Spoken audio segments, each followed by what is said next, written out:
before I end the video, I want to point something else out that I said in my update video, and that's that when I said that I'm no longer going to be reviewing films that I don't like. And I've seen a potential issue with that. The implication that if I don't make a review for a movie, that I didn't like it. So I'm taking the time right now to clear up if one of you have thought, gee, Brett didn't review The Batman. I wonder if he didn't like it. Well, no, I really enjoyed that movie. It's just that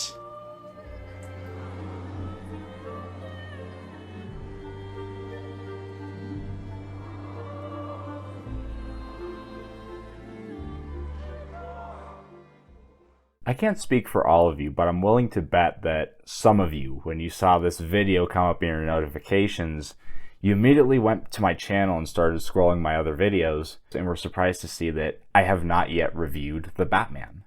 And I'll tell you why in a moment. The Batman is directed by Matt Reeves and follows our favorite caped crusader as he tries to stop a new serial killer called the Riddler, taking out the elite of Gotham.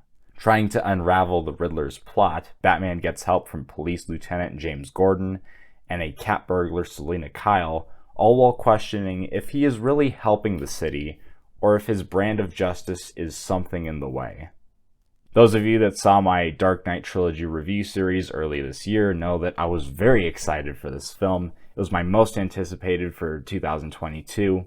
Not only that, but I got to see this film 2 days early, so my hype was through the roof. And when I saw it that first time, I really enjoyed it.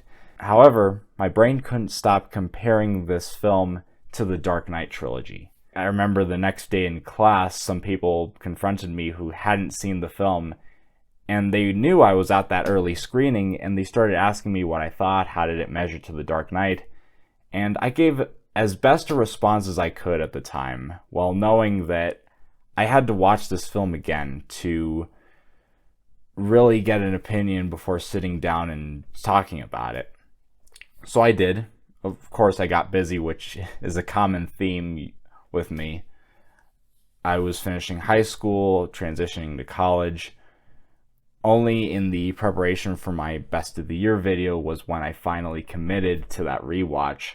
And after months of taking a break from the hype, months without seeing the Dark Knight Trilogy, just thinking about this film, the different pieces of it, and with the second watch for review, I can tell you this film is everything that I could have hoped for. And I'll start with the thing that for some is the elephant in the room, Robert Pattinson. There was a lot of controversy when it was announced that Robert Pattinson would be Batman. People having seen Twilight, his performance in that film, and were afraid that he was going to mess up the character. And I'm a bit ashamed to say this, I was kind of skeptical of this guy as well. But I wasn't on a hate train, I just thought to myself, whatever, that's the way things play out, I guess. My skepticism lasted until I saw the teaser trailer for this film. This was back in 2020, which was just a bad year in general, but for a film critic, a film buff like me, it's a year I don't really acknowledge as a legitimate year for film. But one of the only bright spots of that year, one of my fondest memories, was watching the teaser trailer for The Batman. It was an experience I'm never going to forget. There was a Comic-Con happening that weekend. I remember waking up in the morning, I was just lying in bed. It was raining outside, very gloomy weather. That's the setting I was in when I watched this teaser. And let me tell you, I never watched Twilight. And I probably never will, even though my sister-in-law wants me to torture myself with that franchise. But I can tell you, any microscopic piece of Twilight left inside of Robert Pattinson was wiped out in this moment. The hell are you supposed to be?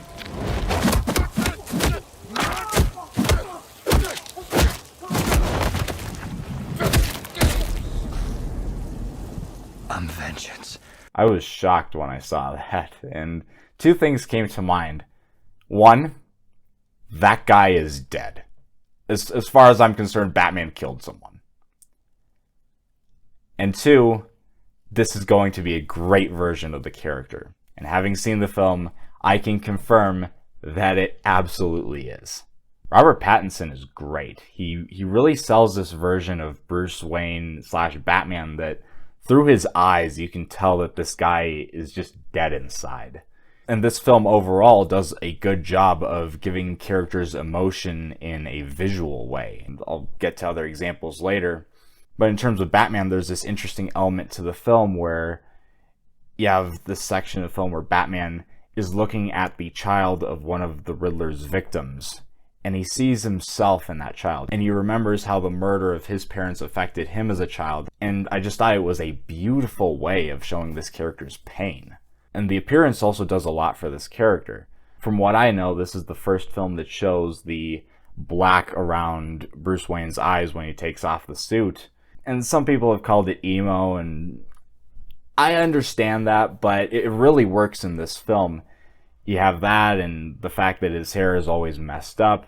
It's a definite contrast from Christian Bale's Bruce Wayne that always seemed to be very formal, very neat. One thing that this makes me think of is Bruce Wayne's joke in Batman Begins. Well, a guy dresses up like a bat clearly has issues.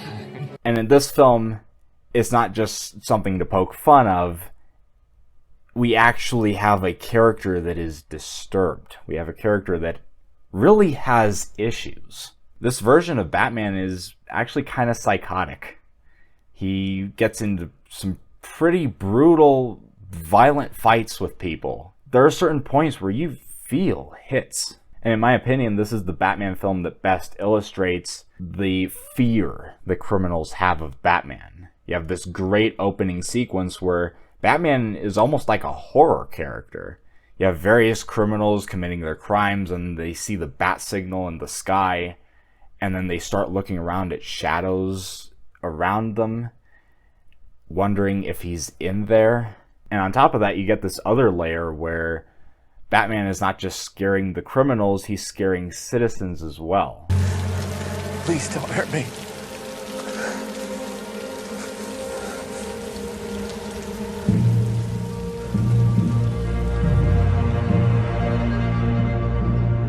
And this makes Batman question his methods throughout the film. Is he just making a bad situation worse? It makes him go on this arc realizing that he needs to actually help more. Reeves' writing is brilliant for this. And you have the satisfying end with a very memorable shot of Batman leading people through water. And it expresses how the people no longer see this threat in him, rather they see their protector. And arguably, I would say that Robert Pattinson has the best voice for a live-action Batman. This is something that I've kind of thought about the Dark Knight trilogy, but now this film points it out as an issue. While the Dark Knight trilogy was a great interpretation of the character, great interpretation of the storylines, the voice is just absurd. Having heard Robert Pattinson, Christian Bale, sounds more like a caricature of Batman. Where were the other drugs going? I never knew. I don't know. I swear to God. Swear to me! It's kind of over the top. At the same time, you can't have the voice sound too normal either. Hi, Freeze. I'm Batman. But Pattinson finds this balance between having a dark tone to his voice while not having it be cartoonish or over the top. It's just right. Hidden in the chaos is the element, waiting to strike like snakes.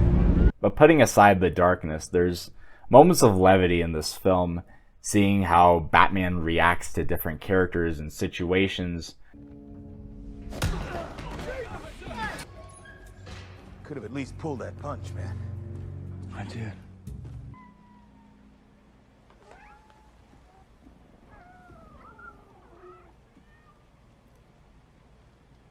You got a lot of cats. And it's good humor that breaks the tension at the right moments. This film also has the character of Catwoman / Selina Kyle, who is performed amazingly by Zoe Kravitz, who also gives great emotion to her performance. She's a character that you have a lot of sympathy for.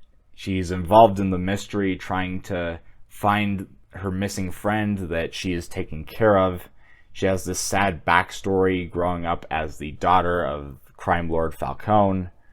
And when she finds out that Falcone murdered her friend, she wants vengeance of her own. And it sets up this interesting dynamic with Batman, where you can tell that Batman starts seeing himself in Selina. He's reminded of his own rage, and he wants to keep Selina from going down the same destructive path that he did. He has to pay! You don't have to pay with us. And Selina sees him as one of the only people that really cares about her, and the two develop a form of friendship. And looking at The Dark Knight Rises, Christopher Nolan tried to have a similar dynamic with Batman and Catwoman, the flirtatious back and forth, having them kiss at the end. But in The Batman, this relationship has more weight. And that brings me to the villain of this movie, the Riddler. I'll just say I still think Heath Ledger's Joker is still the best comic book villain, but if I were to make a list of the best ones since that character, Paul Dano's Riddler would definitely be a nomination for it. I love everything about this character. The Riddler always seemed silly to me as a character, and then I saw the trailer for this film and I thought it was a very dark version of this character. Matt Reeves and Paul Dano pull it off in spades. You see the different influences of this film, like the Zodiac Killer, from how Riddler is dressed, to the symbol with the question mark, to how he begins his video messages. Hello, people of Gotham. This is the Riddler speaking. And another influence is that the nature of some of the kills are like the traps that Jigsaw uses in the Saw franchise. There is only one key to open the device. It's in the stomach of your dead cellmate. You want me to do puzzles? 3 riddles in 2 minutes. You give me the answers, and I'll give you the code for the lock. Do you understand? And that element alone fits perfectly with the Riddler. And the intro of this character is incredible. It opens with this quiet music. Riddler's spying on the house of his first victim, breathing. And then a few moments later, he appears in front of a wall, standing quietly behind this person. And this character actually manages to get scarier as the film goes along. He has this very deep, ominous voice. I hope you're listening, Bruce Wayne. This is your legacy too, and Gotham needs you to answer for the sins of your father. While he's talking, there's a great range to Paul Dano's performance where sometimes he's talking slow, but then he goes into like insane yelling.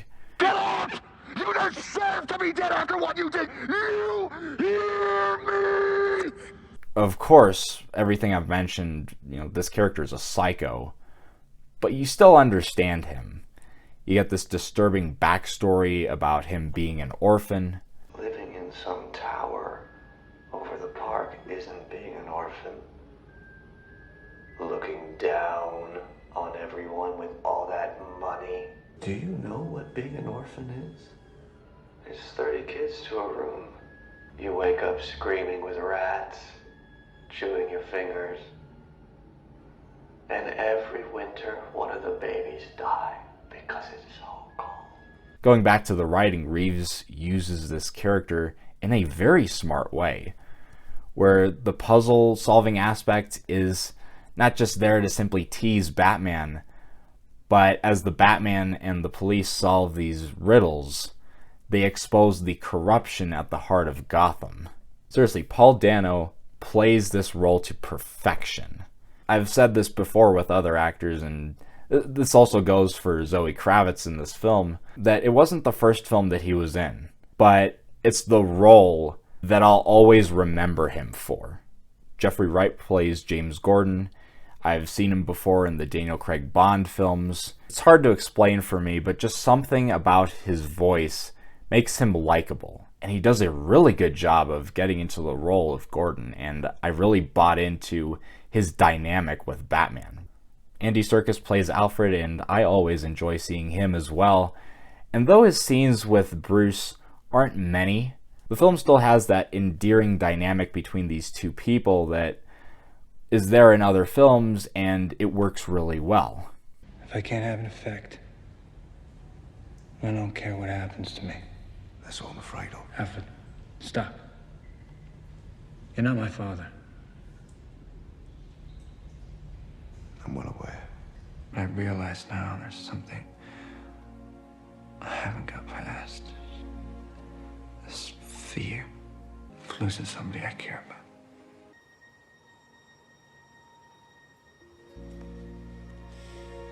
And back on the villain side, you have John Turturro as Falcone.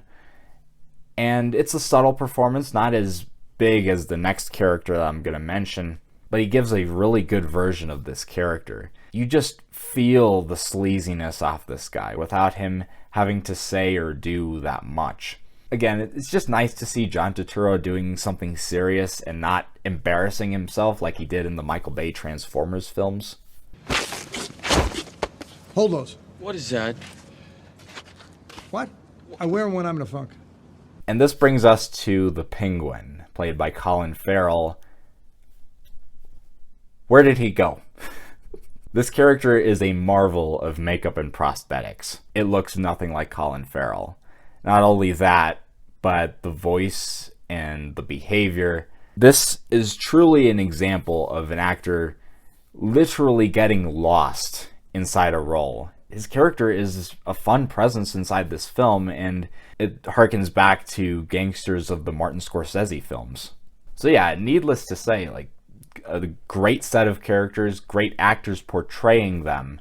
And there's actually so many characters in the film that the film could have felt bloated like Spider-Man 3 or Iron Man 2, but they don't feel like simple fan service moments or they appear in a scene that's trying to set up another movie. They feel like they belong there. They all have connections to the storyline, and as a result, the film is consistently cohesive. As for the story, the mystery is very engrossing, and this film, unlike most of the Batman films, is much more of the detective side of Batman. The Dark Knight is more action-centered with a flavoring of mystery, whereas the Batman is a mystery film with a flavoring of action. The Batman is much more akin to dark noir like Seven, and in that way, this is a much more adult version of a Batman film. Even more so than The Dark Knight, surprisingly. This film follows Seven in some psychologically disturbing scenes.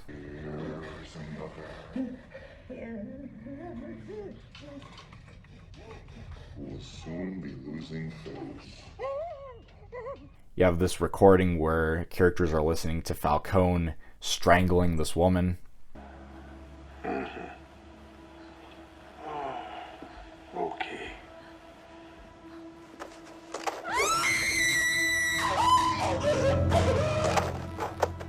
And it's like Seven because these scenes just stay in your mind, even though you really didn't see anything. Nevertheless, this film is not afraid to use gore here and there.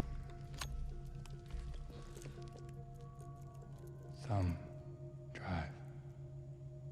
And this is where I'm going to take a slight detour because I want to compare a scene in this film to something that Seven did. There are more positives that I want to talk about. This is just something I found interesting on rewatch. Matt Reeves obviously loves Seven, and I also do.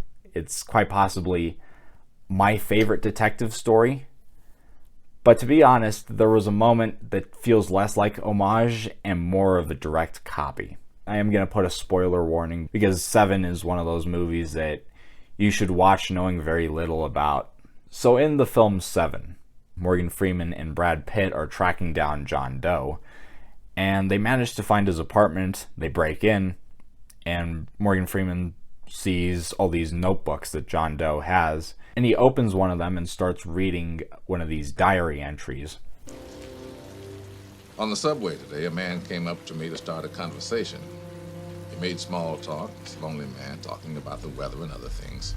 I tried to be pleasant and accommodating, but my head began to hurt from his banality. I almost didn't notice it had happened, but I suddenly threw up all over. It's basically the same scene in The Batman, and I get why Reeves uses it. It's a very memorable scene. Friday, July 16th. My life has been a cruel riddle I could not solve. And this same scene in The Batman also takes a line from the character of John Doe. Wanting people to listen, you can't just tap them on the shoulder anymore. You have to hit them with a sledgehammer. And then you'll notice you've got their strict attention. If you want people to understand, really understand, you can't just give them the answers. You have to confront them, torture them with the horrifying questions, just like they tortured me. But this scene works for Seven because we don't see John Doe's physical appearance or get to see him interact with other characters until the end of that film. Throughout, we just learn about him through his murders, and the notebook scene allows us to understand a bit more about how his mind works. With the Riddler, it doesn't quite work because we've seen him in person, we know how his mind works, and we know exactly what he's after. It's not an issue I have with the film, it's just something I noticed the second time around. The scene does come off a bit unnecessary and kind of a ripoff, but that being said, Matt Reeves is ripping off the best. I would love to sometime review Seven, maybe on some Halloween special. But going back to the movie review, this film isn't afraid to take characters and storylines in new directions that we're not used to in regards to the films. I mentioned the connection between Selina Kyle and Falcone, but then you have this element where the Wayne murders are less of a random assault, and now it's because of a political conflict when Thomas Wayne was running for office. You're introduced to the Arkham family, Arkham Asylum, and the whole scandal that took place leading to the death of the Waynes. The Riddler committing crimes while on social media, which is actually an interesting idea. Reeves is not just retelling Batman, but he's updating these storylines to the current times. Things that we as a society deal with on a daily basis. Where we live in a climate where everyone is at each other's throats, and you see these chat rooms where people can no longer have a real conversation without going to one extreme or the other. And it makes sense that a serial killer would go on the internet and bring out all these people who would encourage the murders. And like I said, though this film is primarily mystery, when the action happens, it is awesome. I mentioned the fight scenes, they're brutal, more flexibility to how Batman moves, and there are shots that last longer. There's this car chase with Penguin that is very exciting, and I would say that the success of this action is due to Reeves' eye as a director. Like with the car chase, the camera is positioned on the door a couple of times to get a side view during sequences. And all throughout the film, the camera is placed in interesting locations to get great POV shots. And those visual aesthetics, along with the changes to the storylines, it's like Matt Reeves baking a cake, where he's getting ingredients from these different familiar places, but he makes a taste so unique to him that you don't recognize the ingredients anymore. You just see something fresh. And something I don't usually touch on, the music for this film is absolutely incredible. The song Something in the Way by Nirvana fits the story and the tone perfectly. Batman realizing the poison of his vengeance and how it may be stopping him from what he really needs to do. The song itself is dark and gloomy, but it also gets more hopeful. And the actual theme for Batman is a powerful score that complements the mystery. It's a track that this year I've just heard countless times on its own.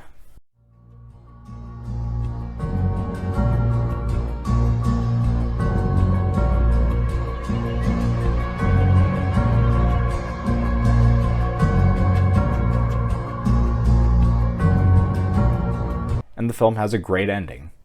It leaves you with a cliffhanger where Gotham is now flooded and Batman and Selina are going their separate ways, and it leaves you eager to know where everything's going to go after this. In other words, you get a sequel that is mainly justified because of fan interest and not just because the first film made a ton of money. But what I really wanted to talk about in terms of this ending is the very last sequence in the film. And it's a sequence that makes me think of an issue I've mentioned before, where a film tells you an idea rather than showing it to you. And this scene is a great example of showing you something. Batman and Selina are on motorcycles driving in opposite directions. Batman is staying to help Gotham recover, and Selina is leaving because she believes that Gotham is beyond saving. And you get this great moment where Batman looks back in the mirror for a moment and looks at Selina driving away. And there's different interpretations for this. One is the irony in Batman now having found his purpose in Gotham, knowing that he can make a difference for the city and its people, but he's losing someone that he cares about. So will he always be missing something? Or since he clearly sees himself in Selina, does he look at her leaving the city and wonder if that's what he should have done years ago, and if he should still do it? Either way, the scene has power to it because it's a quiet scene that makes you think. Matt Reeves doesn't insult your intelligence with voiceover just explaining it. In the end, The Batman is a film that is well worth the hype. From start to finish, it is a breathtaking experience that I could have only dreamed of, and one that absolutely deserves an A+. Now, I left this other part for the end because what I'm going to talk about is not in the actual film, but during the end of the film, when you're seeing Riddler in prison, you get the silhouette of Barry Keoghan as Joker. And when I saw the film for the first time, I just thought to myself, no way. There is no way that that guy is Joker. But since then, I have watched that deleted scene with Batman talking to the Joker, and having seen it, I am way more comfortable with Barry Keoghan being Joker. It's an excellent scene, very eerie. Joker is mostly shown out of focus until the end, where you get to see more of his details. He has a lot of scars on his body, and it makes you wonder where they're gonna go with this character. The voice is different. I latched onto it very quickly, though. And sure, they could have had this character's first real appearance in The Batman 2.